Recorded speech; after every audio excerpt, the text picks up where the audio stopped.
People need to see that the law has an impact. 3 Palestinian rights groups have filed a communication with the International Criminal Court, urging the prosecutor establish an office for Palestine and investigate Israel for both apartheid and genocide. And this law, this justice, must be focused on the most vulnerable. It should be almost tangible. It is something they should be able to cling on to. It is something that they should be able to embrace when they are faced with so much loss, pain and suffering.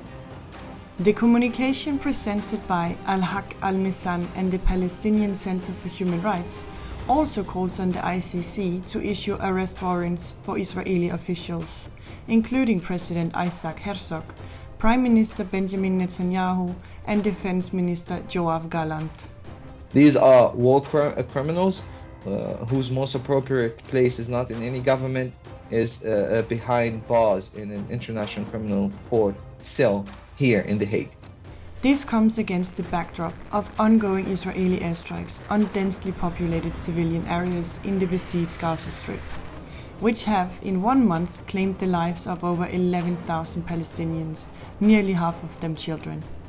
The Israeli army's alleged crimes described in our communication include also the siege imposed on the Gaza Strip, the forced transfer of the population to the southern part of the Gaza Strip, and the dehumanizing genocidal statements made by Israeli officials as part of the long-term oppression of the Palestinian people by successive Israeli governments. Israel has dropped more than 25,000 tons of explosives on Gaza since 7th of October.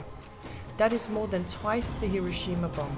Human Rights Watch has documented and confirmed the use of white phosphorus bombs. Israel has refused a ceasefire, but agreed on 9th of November to pauses of 4 hours a day.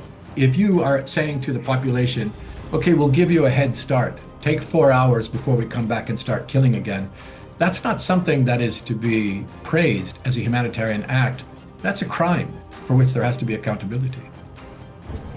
In 2021, the ICC's Office of the Prosecutor initiated an ongoing official investigation into the situation in Palestine, acknowledging the commission of war crimes by both Palestinian and Israeli actors. However, the ICC has faced criticism for what some deem a tepid response to ongoing Israeli attacks in Gaza. International institutions need to act. And instead, we're seeing a stalemate, and we're seeing international leaders led by the United States, as well as the UK, as well as France, who are basically providing a green light to Israel to commit genocide, to commit these atrocities. This is not out of nowhere.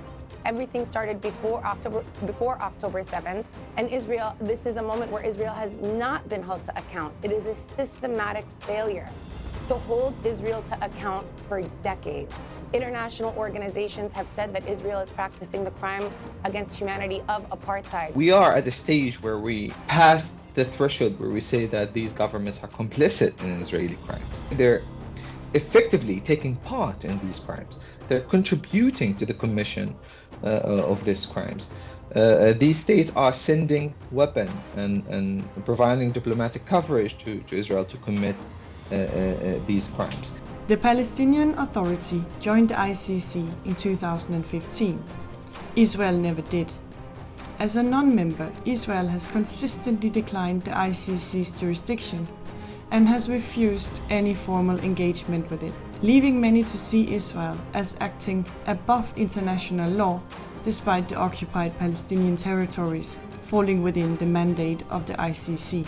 If Israelis don't want to be held accountable before the court, they shouldn't commit crimes in the occupied Palestinian territory. In fact, they should end their occupation and leave the occupied Palestinian territory. Opposed by both the US and the UK, the ICC's 2021 inquiry continues to face challenges aimed at ongoing atrocities and allegations of war crimes committed in the occupied Palestinian territories. The rights groups hope the latest Article 15 communication will support the court and provide basis for evidence of war crimes, crimes against humanity, and serious allegations of genocide with the aim of holding Israel accountable for its ongoing actions in Gaza.